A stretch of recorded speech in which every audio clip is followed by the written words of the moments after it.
नमस्ते सदावत्सले मातृभूमि। हम लोग चर्चा करने जा रहे हैं एक विशेष विषय पर।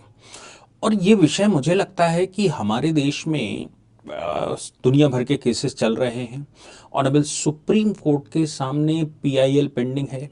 फ्रीवीज को लेकर सुप्रीम कोर्ट बड़ा चिंतित दिखा था। सुप्रीम कोर्ट ने कई दिन उस पर बहस की। अभी तक जजमेंट, जहां तक मेरी नॉलेज है, जजमेंट प्रोनाउंस नहीं हुआ था।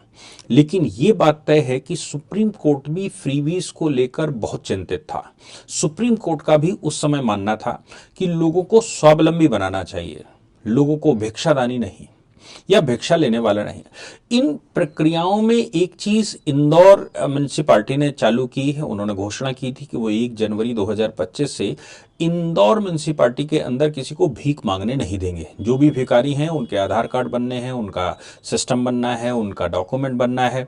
और वो डॉक्यूमेंट बनने के बाद अगर उनको सरकारी सहायता नहीं मिलती है, जितने दिन के लिए भी उनको आवश्यकता पड़ती है, तो कुछ एनजीओस ने उनकी जिम्मेदारी भी ली है।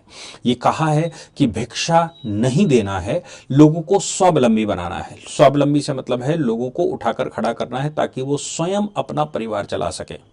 हाँ, ये ज़रूर है कि अगर आवश्यकता पड़ती है किसी को हेल्प करने की, जैसे एससी एसटी रिजर्वेशन की बात करते हैं, ओबीसी रिजर्वेशन की बात करते हैं, वीमेन रिजर्वेशन की बात करते हैं, या फिर मैं कहूँ ईडब्ल्यूएस कोटा में रिजर्वेशन की बात करते हैं, तो वो तो समझ जाता है कि भाई हमने धक्का लगाना है। लेकिन फ्रीवीज टोटल बांटना, अब फ्रीवीज अगर बांटी भी जा सकती हैं तो ज़रूरतमंद को मिलनी चाहिए। जिसके पास सुविधाएं नहीं है उसको मिलनी चाहिए। उसका आइडेंटिफिकेशन होना चाहिए, उसका डेटा कलेक्शन होना चाहिए। उस डेटा कलेक्शन के आधार पर उनको मदद मिलनी चाहिए। ये बात सुप्रीम कोर्ट में भी जिस समय चर्चा हो रही थी, जिस समय डिस्कशन या मैं कहूं बहस हो रही थी, उस समय ये सब बातें आई थी। लेकिन क्या इलेक्शन फ्रीबीज के आधार पर जीता जा सकता है? और जीतना चाहिए क्या? फ्रीबीज बांटकर या उसकी घोषणा करके वोट लेना चाहिए? अब देखिए, जहां झुग्गी वहां मकान, या झुग्गी की जगह मकान, कच्ची कॉलोनी लीगल कर देंगे, लीगल कर देंगे। ये केजरीवाल ने पिछले 2 चुनाव 3 चुनाव जो उन्होंने जीते उनमें सब में घोषणा करी थी, जमुना जी को साफ कर देंगे, बिल्कुल वो गंगा जी की तरह पवित्र चमकने लगेंगी। लेकिन अभी तक ऐसा कुछ हुआ नहीं। ट्रीटमेंट प्लांट भी लगाए गए, उन ट्रीटमेंट प्लांटों में बड़ा घोटाला हुआ जो अभी हाई कोर्ट में पेंडिंग है। इसके अतिरिक्त स्कूल बनाना, दवाखाना बनाना, सब जगह घोटाले निकले। और शराब के मामले में तो हम सब जान ही रहे हैं कि केजरीवाल को सीट छोड़नी पड़ी थी, जो परम प्रिय, मतलब पैदाइशी कह रहा हूं कि जो बड़ी प्रिय सीट थी, जिसके लिए बच्चों की कसम खाकर चुनाव में आए थे, या वो जीत कर आए थे, या जिसके लिए वो उन्होंने इतना परपंच रचा, वो सीट पे चिपके रहे। बाद में जब सुप्रीम कोर्ट ने कहा कि सीएम का कोई काम नहीं कर सकते, और सुप्रीम हाई कोर्ट ने ये भी कहा कि भाई इतनी मोहब्बत क्यों है सीट से आपको, आप क्यों नहीं उसको छोड़ते, आप क्यों नहीं आगे बढ़ते, तब जाकर जब बिल्कुल असहाय हो गए, तब जाकर उन्होंने आतिशी को मुख्यमंत्री बनाया। आतिशी मुख्यमंत्री बन गई। अब आतिशी ने एक नया सियाप्पा छेड़ा। नया सियापा क्या छेड़ा? आतिशी ने कहा कि भाई हम एक लिंक जारी कर रहे हैं, जिसको चाहे वो पैसा जमा करे। अब देखिए, उनके चुनाव के लिए 40 लाख रुपए की जरूरत है विधानसभा में, 40 लाख रुपए को जमा करें। बात ठीक है, 40 लाख रुपए की वो व्यवस्था कर लेंगी, ऊपर से व्यवस्था कर लेंगी, सब ठीक है। लेकिन सवाल यहां पर यह है कि वो इतना पैसा कलेक्ट करके जब चुनाव का हिसाब देंगी, और जब चुनाव आयोग उनसे हिसाब मांगेगा, एक एक व्यक्ति का नाम मांगेगा, डोनर का नाम मांगेगा, एक लिमिट से ज्यादा पैसा आ नहीं सकता। उस लिमिट को क्रॉस करके 40 लाख रुपया जब उनके पास आएगा, या उससे ज्यादा रुपया जब उनके पास आएगा, तो उसके जवाब कौन देगा? सवाल बहुत सारे हैं कि उनके जवाब कौन देगा। तब ये फिर कहेंगे कि जनता ने पैसा दिया, इसलिए हमारा जनता के पैसे पर ये कर रहे हैं, वो कर रहे हैं, चुनाव आयोग ऐसा कर रहा है, चुनाव आयोग वैसा कर रहा है। या फिर अब हिसाब देना जानते नहीं है, हिसाब देंगे नहीं, बताएंगे है नहीं, लेकिन चुनाव के समय पर ये शोशेबाजी करना जरूरी है। अब केजरीवाल ने कह दिया कि हम तो चुनाव छोड़ देंगे अगर अमित शाह जी वो डुएलर्स के मकान बनाकर दे दें। 2006 में जब शीला दीक्षित यहाँ की मुख्यमंत्री हुआ करती थी, उस समय एक पॉलिसी बनी थी, और उस पॉलिसी के तहत राज्य सरकार को कॉलोनियां रेगुलराइज करनी थी। कॉलोनियों की रिकमेंडेशन राज्य सरकार को करनी होती है, और राज्य सरकार उसका सर्वे करती है, उन कॉलोनियों को वो लीगलाइज करवाती है। केंद्र सरकार केवल उस पर नोटिफिकेशन जारी करती है। केजरीवाल सरकार के 2006 के बाद या 2006 के समय पर शीला दीक्षित सरकार ने बहुत सारे रिकमेंडेशंस की थी, जो कि पूरी की पूरी मनमोहन सिंह की सरकार 2014 तक निकल गई, उसने अनाउंसमेंट नहीं किए। मोदी जी की सरकार आने के बाद उन सूचियों पर जो कि शीला दीक्षित ने अपनी ही कांग्रेस सरकार को रिकमेंडेशन की थी, उन रिकमेंडेशंस को फुलफिल करते हुए उन कॉलोनियों को रेगुलराइज कर दिया था।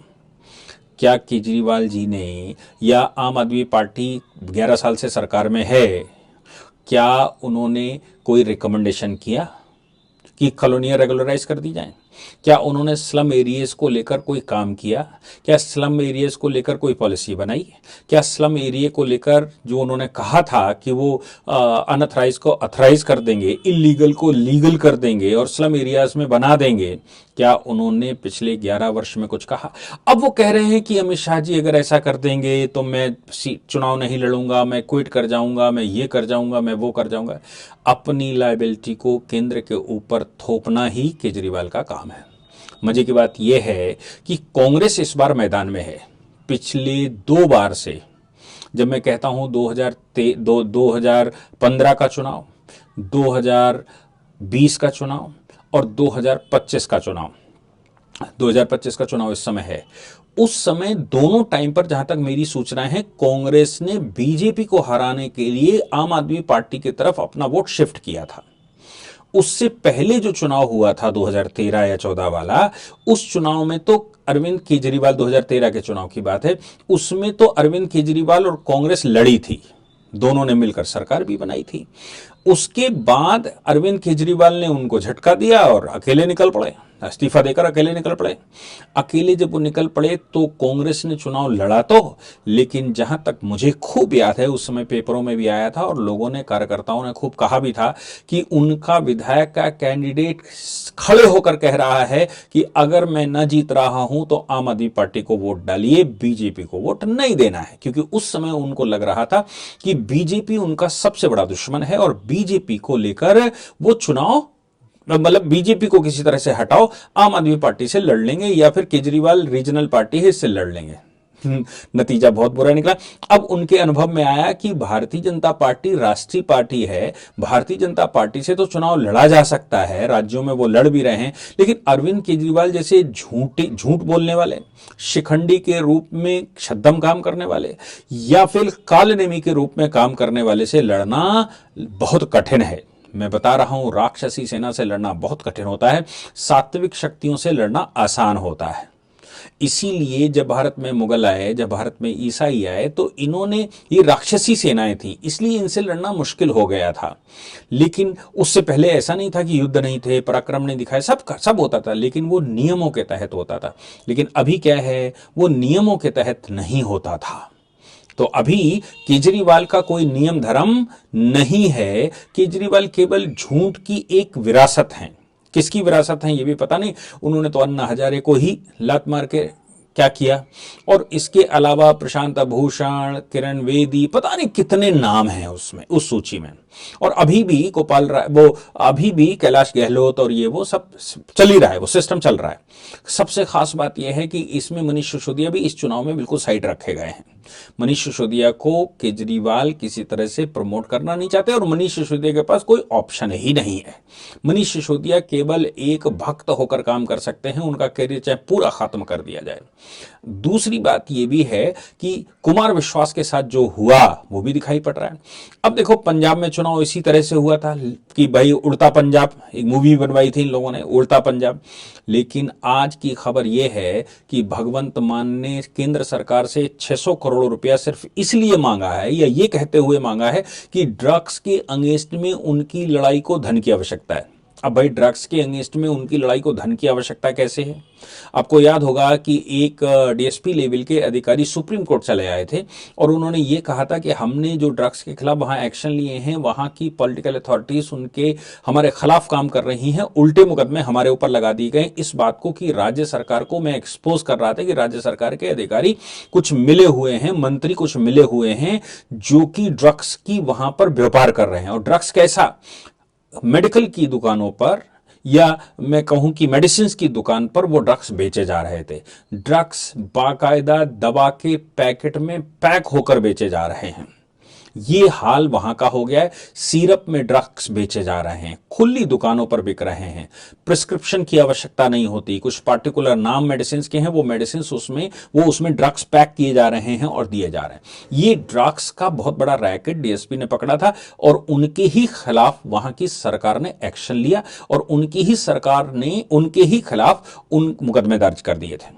ऐसी सिचुएशन में 600 करोड़ रुपया किस लिए मांग रहे हैं? भाई, तुमने उड़ता पंजाब की बात कही थी, आपने घोषणा की थी कि हम यहां से ड्रग्स हटा देंगे। आप जो हैं वो अकाली के खिलाफ इस तरह का आंदोलन लेकर आए थे। आप लोग अमरिंदर सिंह के खिलाफ यही लेकर आए थे और अब आप कहते हैं कि केंद्र सरकार पैसा दे, जबकि मुझे नहीं लगता कि पैसे की आवश्यकता इसमें पड़ती है। क्यों? क्योंकि पुलिस ने एक्शन लेना है, क्योंकि नारकोटिक डिपार्टमेंट ने एक्शन लेना है और वो ऑलरेडी सैलरीड पेड हैं। अगर पॉलिटिकल इंटरवेंशन उसमें खत्म हो जाए तो वहां पर हो सकता है। सवाल अब यहां पर यह है कि कांग्रेस ने दिल्ली के अंदर जो प्रपोज किया था, जो केजरीवाल को सपोर्ट करते हुए उनको एस्टेब्लिश करवाया था, इस बार उनको बिल्कुल साफ समझ में आ गया है, क्योंकि अरविंद केजरीवाल तो राहुल गांधी के ही पीछे पड़ गए। अब अरविंद केजरीवाल इस सिचुएशन में आ गए हैं कि राहुल गांधी इंडी गठबंधन के हिस्से नहीं रहने चाहिए। यानी कि अरविंद केजरीवाल ने उनकी सुप्रीम अथॉरिटी, जिसके आगे पूरी कांग्रेस नतमस्तक है, उसको ही चैलेंज कर दिया। ऐसी सिचुएशन में कांग्रेस के प्रेजेंट भगवान को चैलेंज करना मतलब कांग्रेस को तो हजम नहीं हो सकता। इसलिए कांग्रेस को इस बार बड़ी तेजी से मिर्ची लगी है। वैसे तो स्टेट कांग्रेस लगातार कहती थी गठबंधन नहीं करना, चुनाव लड़ना है, लेकिन राहुल गांधी पसीज जाते थे, क्योंकि उनको बीजेपी से ज्यादा नफरत है, देश के विकास से ज्यादा की चिंता से ज्यादा बीजेपी से नफरत है, इसलिए वो बीजेपी को रोकना चाहते थे। सवाल यहां पर यह है कि जब राहुल गांधी को चैलेंज कर दिया अरविंद केजरीवाल ने और इंडी गठबंधन से ही बाहर करने की बात कर दी, तो ऐसी सिचुएशन में क्या सस्टेन करेंगे? क्या गठबंधन होगा या रह सकता है? ये बात जग जाहिर है कि ये गठबंधन नहीं चल सकता। सवाल यहां पर यह भी पैदा होता है कि फिर कांग्रेस चुनाव अगर लड़ेगी तो कैसे लड़ेगी? क्योंकि अरविंद केजरीवाल ने कांग्रेस का ही फंडा अपनाया। कांग्रेस का फंडा मतलब जो कांग्रेस में बिल माफ कर देंगे, कर्जा माफ कर देंगे। पहले कांग्रेस कर्जा दिलवाती है, खूब बैंकें खाली करवाती, फिर कहती है हम माफ कर देंगे, हम छोड़ देंगे, हम ऐसा कर देंगे, हम वैसा कर देंगे, और वो वादे कर करके आते हैं। आपको याद है कर्नाटक में फॉर्म भरवाए गए थे। उसी तर्ज पर केजरीवाल ने भी भाई 2100 रुपए के फॉर्म भरवा दिए। हालांकि मिनिस्ट्री ने, वीमेन वेलफेयर ने मना कर दिया। दिल्ली हाई कोर्ट में एक पीआईएल दर्ज हुई है, पीआईएल गई हुई है। उस पीआईएल में भी ये कहा गया कि भाई कैसे कोई मिनिस्ट्री अपने प्रपोज्ड अनाउंसमेंट के लिए वो भरवा सकती है। आतिशी ने फॉर्म जारी कर दिया था। ठीक है, वो 2 कदम आगे निकले। हालांकि कांग्रेस तो पूरा नहीं कर पाई जो फॉर्म उनसे भरवाए थे, लेकिन यहां इन्होंने फॉर्म भरवाने शुरू कर दिए, क्योंकि छल करना है, कैसे भी छल करना है। कांग्रेस ने प्रेस कॉन्फ्रेंस करके अपने घोषणा पत्र जारी किए हैं और उन घोषणा पत्रों में उन्होंने ये बात की घोषणा की है कि देखिए, ये जो चुनाव है, इस चुनाव में उन्होंने गारंटी देना शुरू किया है। केजरीवाल की गारंटी चल ही रही थी, मोदी जी की गारंटी चल ही रही थी लोकसभा में, मोदी जी, तो अब गारंटी शब्द चूंकि फलीभूत हो गया है, इसलिए गारंटी की बात वो कर रहे हैं। सवाल यहां पर यह पैदा होता है कि गारंटी क्या? पहले उन्होंने 2100 रुपए की जगह 2500 रुपए की अनाउंसमेंट कर दी, चलिए ठीक है, केजरीवाल के समतुल्य कर दिया। लेकिन आज उन्होंने एक और बड़ी गारंटी कर दी, एक बड़ी गारंटी कर दी कि जो अनएम्प्लॉयड यूथ हैं उनको 8500 रुपया महीना, यानी कि साल में 1 लाख रुपया लगभग वो देंगे। हर साल 1 लाख रुपए की वित्तीय मदद देंगे 1 वर्ष के लिए। जब तक वो अनएम्प्लॉयड रहे तब तक के लिए क्यों नहीं?